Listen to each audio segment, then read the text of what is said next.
Today we'll begin with the poem On the Receipt of My Mother's Picture by William Cooper. The poem is prescribed for the students of English Literature, BA Part 2. First, a look at the biography of William Cooper, whose dates are 1731 to 1800. The first child of Reverend John Cooper and Anne Dunn Cooper, William Cooper was born on November 26, 1731, in Berkhamsted, Hertfordshire, England. The poet's mother died when he was 6, and Cooper was sent to Dr. Pitman's boarding school, where he was routinely bullied. In 1748, he enrolled in the Middle Temple in order to pursue a law degree. Shortly thereafter, he fell in love with Theodora Cooper, a cousin. Her father did not approve, and their relationship ended in 1755. Cooper wrote a sequence of poems, Delia, chronicling this affair, but the book was not published until 1825. In 1763, through family connections, he accepted a clerkship of the journals in the House of Lords. A rival faction, however, challenged his appointment, and the ordeal caused Cooper to enter Nathaniel Cotton's Collegium Insanorum at St. Albans. While there, he converted to Evangelicalism. In 1765, he moved to Huntingdon and took a room with the Reverend Morley Unwin and his wife Mary. Unwin died of a riding accident in 1767, and Cooper and Mary Unwin moved together to the town of Olney in 1768. They were not separated until her death in 1796. While at Olney, Cooper became close friends with the evangelical clergyman John Newton. Together, they co-authored the Olney Hymns, which was first published in 1799 and included Newton's famous hymn, Amazing Grace. Of the 68 hymns Cooper wrote, "Oh, for a closer walk with God," and "God Moves in a Mysterious Way" are the most well known. In 1773, Cooper became engaged to Mary Unwin, but he suffered another attack of madness. He had terrible nightmares, believing that God has rejected him. Cooper would never again enter a church or say a prayer. When he recovered his health, he kept busy by gardening, carpentry, and keeping animals. In spite of periods of acute depression, Cooper's 26 years in Olney and later at Weston Underwood were marked by great achievement as poet, hymn writer, and letter writer. His first volume of poetry, Poems by William Cooper, of the Inner Temple, was published in 1782 to wide acclaim. His work was compared to late neoclassical writers like Samuel Johnson, as well as to poets such as Thomas Gray. His major work was undertaken when Lady Austen complained to Cooper that he lacked a subject. She encouraged him to write about the sofa in his parlour. The task grew into an opus of 6 books and nearly 5,000 lines. Although the poem begins as a mock heroic account of a wooden stool developing into a sofa, in later sections of the poem, Cooper meditates on the immediate world around him, his village, the garden, animals, and parlor, as well as larger religious and humanitarian concerns. His work found a wide audience. Samuel Taylor Coleridge called him the best modern poet. His attention to nature and common life, along with the foregrounding of his personal life, prefigured the concerns of romantic poets such as Wordsworth. William Cooper died of dropsy on April 25, 1800. At the time of his death, his poems had already reached their 10th printing. History to the poem On the Receipt of My Mother's Picture.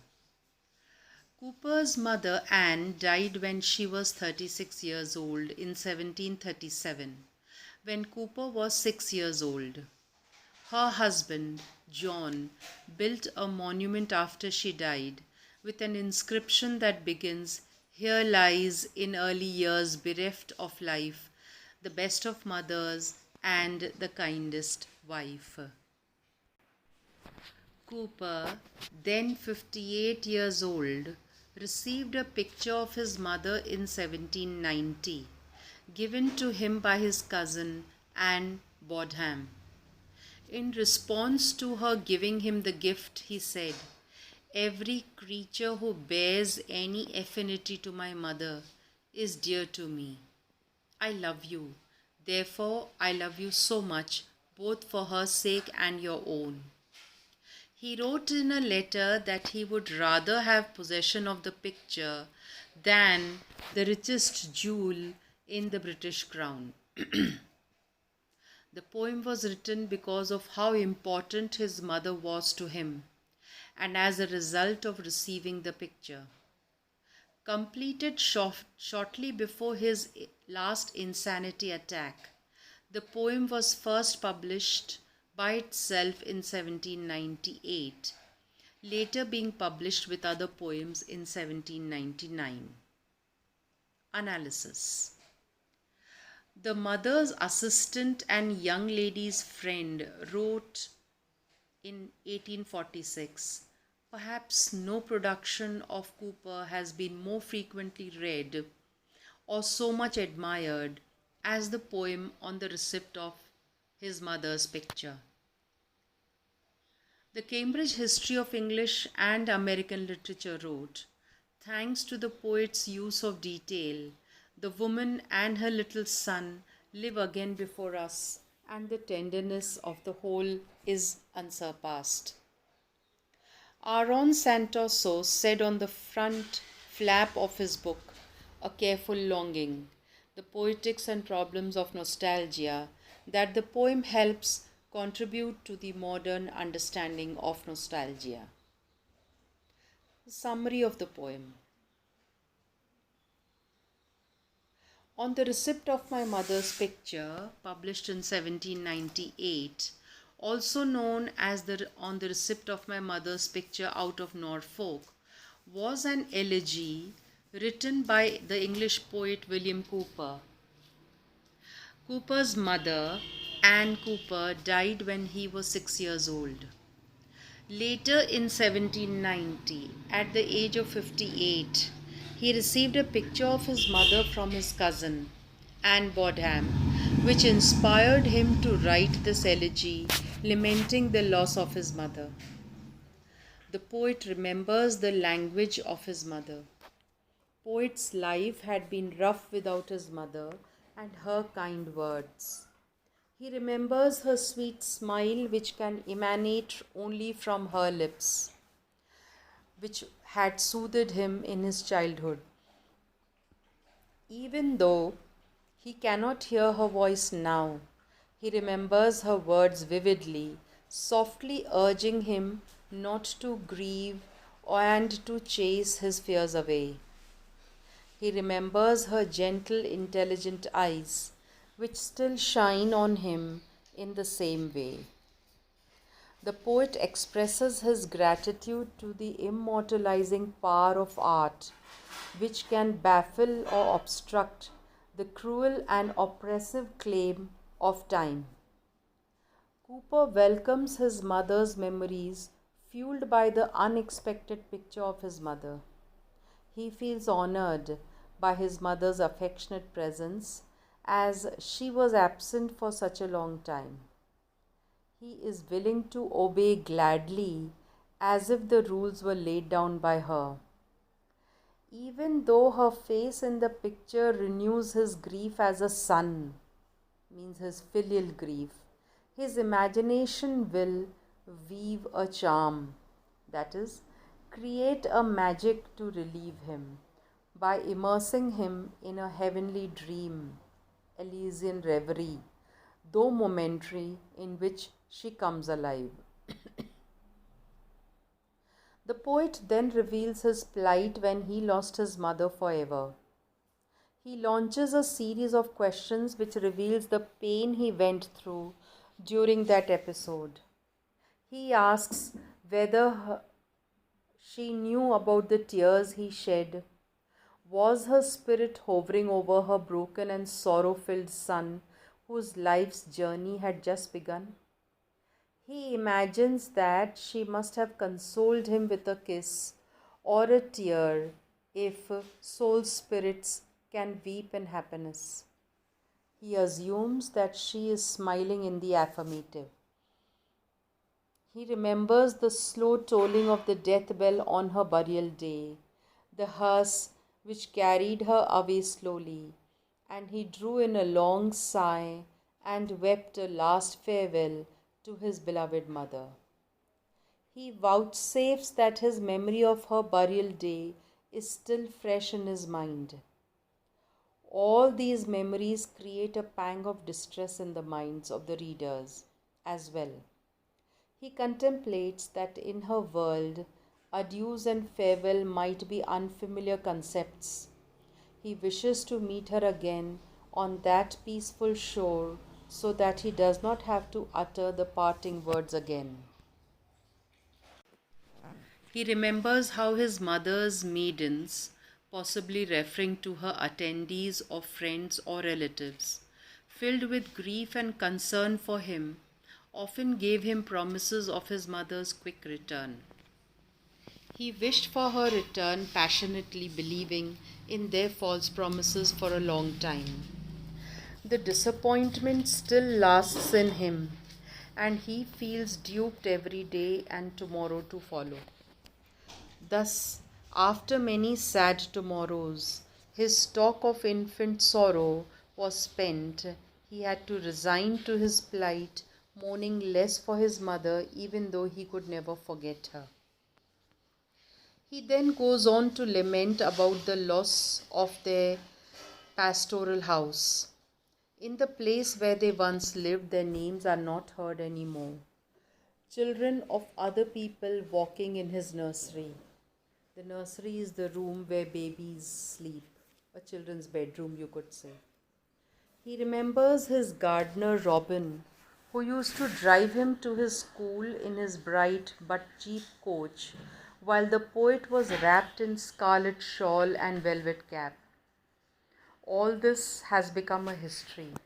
Their pastoral house reduced to a short lived possession. The loss of all the childhood warmth is evident in these lines. But all those painful memories, all the storms and thousands other themes alike are effaced by the beautiful memories of his times with his mother in that house.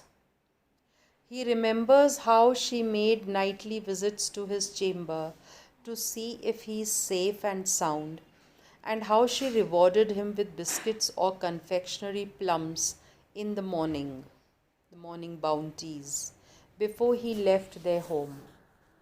He remembers how she used to apply fragrant waters on his cheeks until they shone. He remembers above these the most endearing thing of all, that is, her constant flow of love, which never fell or roughened by blind anger, any other changes in mood or other constraints, cataracts and breaks. All her kind deeds are clear in his mind, in the memories page, and has followed him to his latest age, adding joy to duty, that is, earthly chores. This joy enabled him to pay honors such as this memorial poem, even at the age of 58. He is daunted by the doubt that the memorial might be a frail one, but he is sure of the fact that his mother in heaven will not scorn his effort, even though the dedication goes unnoticed among other mortals. The poet wonders if he could reverse the course of time by restoring the hours he has with his mother. He remembers the time when he would play with the tissued, that is, dry, flowers, the violet, the pink, and jasmine, on his mother's dress by pinning them to a paper. He particularly remembers his mother's smile at such moments. She was happier than him, and she would speak softly and stroke his head. He wishes for those moments to come back. He wonders if his one wish is powerful enough to bring those moments back. He stops himself at the thought of bringing his mother back to life because there is so little about life which is left to be loved. He does not want to bind his mother's unbound spirit into bonds again.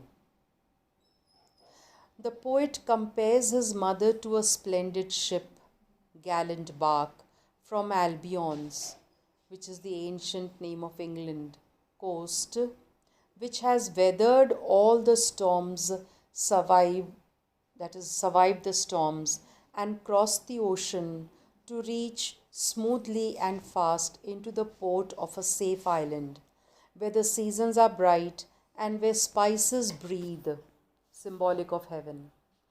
He sees his mother, the ship, sitting peacefully and passive on the waters, flood, her form reflected on the water below, while the air around her, soaked with perfume, incense, cooled, fanning light, her flags mean streamers, into a happy state. The poet admires the swiftness with which the ship has reached the shore, which is not disturbed by tempests or thunderous clouds, billows. She has finally reached her resting place, which is peaceful. Also, her death at such a young age is hinted here by the poet. He also The poet admires the swiftness with which the ship has reached the shore, which is not disturbed by tempests or thunderous clouds. She has finally reached her resting place, which is peaceful. Also, her death at such a young age is hinted here by the poet. He also alludes to the fact that his father, consort, has reached by her side, safe from the dangerous tide of life. The poet also wishes to reach by their side, but his hope is feeble, as he is always withheld from reaching the port by devious winds. His ship is tossed by the tempests, his sails are ripped, the seams joining torn wide, his compass lost. Every passing day brings more challenges to the poet. The current never favors him, and it prevents him from reaching the prosperous course of the safe haven where his parents are. The poet says that he is rather filled with joy at the fact that his parents are safe, whatever his position on earth might be. He cannot boast of a birth from the loins of royalty or rulers of the earth, but he is proud of the fact that he can claim of a sonship from parents who have found their place in heaven. He suddenly comes to the realization that he must bid a farewell to the memories of his mother. Time unrevoked, that is, time which is still in force with his usual course, has come into play again. But the poet is content that his wishes are gratified. By the help of contemplation, he was able to relive his childhood. Thus, he was able to renew the joys which was once his, without committing the sin of violating his mother's rest. He is soothed by the promise provided by the wings of fancy, that leap of imagination which gives him an imitation, that is, mimic show, of the memories with his mother. He says that time has only half succeeded in his theft. Even though his mother's physical presence to comfort him has been lost to him, her memories will suffice to soothe him for the rest of his life. This very interesting poem is based around, as the title suggests, the poet receiving a picture of his mother who had recently died. Looking once again at the image of his mother allows him to process his grief, remembering happy times he shared with her, whilst at the same time dealing with his feelings of loss and sadness. The poem opens with the speaker wishing that the picture of his mother was real and that she could communicate with him. Even though the picture can't, the meek intelligence of his mother's eyes comforts him nonetheless. He uses the power of fancy to believe that the picture is actually his mother, which gives him an opportunity to talk to her and ask her questions, checking if she was aware of her son's grief when he heard that she had died. The speaker expresses his desire to meet his mother on that peaceful shore so that he will experience no grief again, though he does say that in time he learned submission to his grief at having lost her. The next section of the poem talks of the passing of time and how their family house is now occupied by another family who do not know them.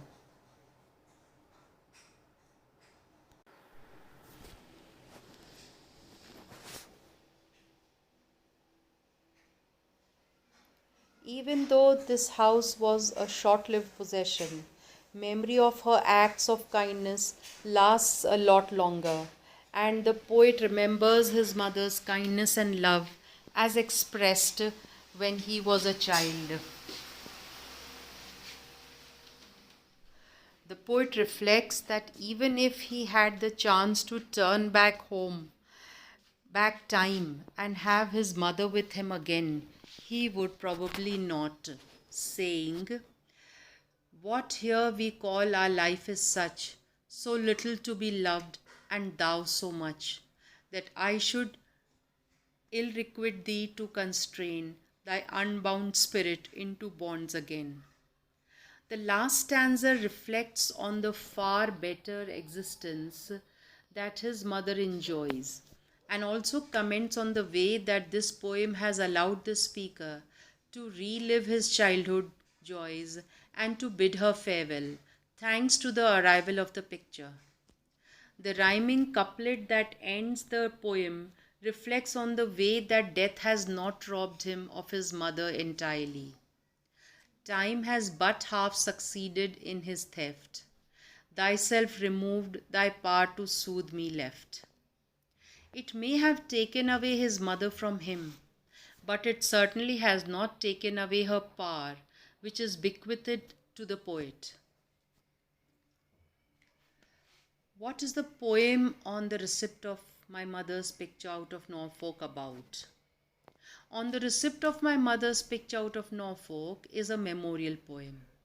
In the poem, Cooper, in the opening line, wishes that his mother was alive so that he could talk with her. Oh, that those lips had language, life has passed.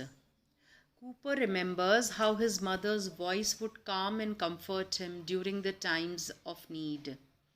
He recognizes her smile given her shares given he shares the same smile with her. He recognizes that their smiles are the same. The movement of the poem follows one of bereavement. Bereavement means loss and separation. Upon first glance of the picture, Cooper wishes that he could hear her voice. Next, he remembers how she would calm and nurture him. The picture seems to have come to him unexpectedly, and he has not necessarily been ready to relive the experience of her death. Next, Cooper tells the reader about when he first heard the news of his mother's death. The news caused him to cry, and he felt her hovering over him so as to comfort him even after her death. Cooper then states his realization that he will not be able to see his mother again until they meet on that peaceful shore, meaning after his own death. Cooper then tells of his time after his death and how he always continued to think of her. Towards the end of the poem, Cooper ponders the thought of his life if his mother had been with him growing up. His life would have been something very different. In the end, Cooper states the fact that his mother has died and could not return. He states that his mother's ability to comfort him left with her death, thyself removed, thy power to soothe me left. With this, we end the poem on the receipt of my mother's picture by William Cooper.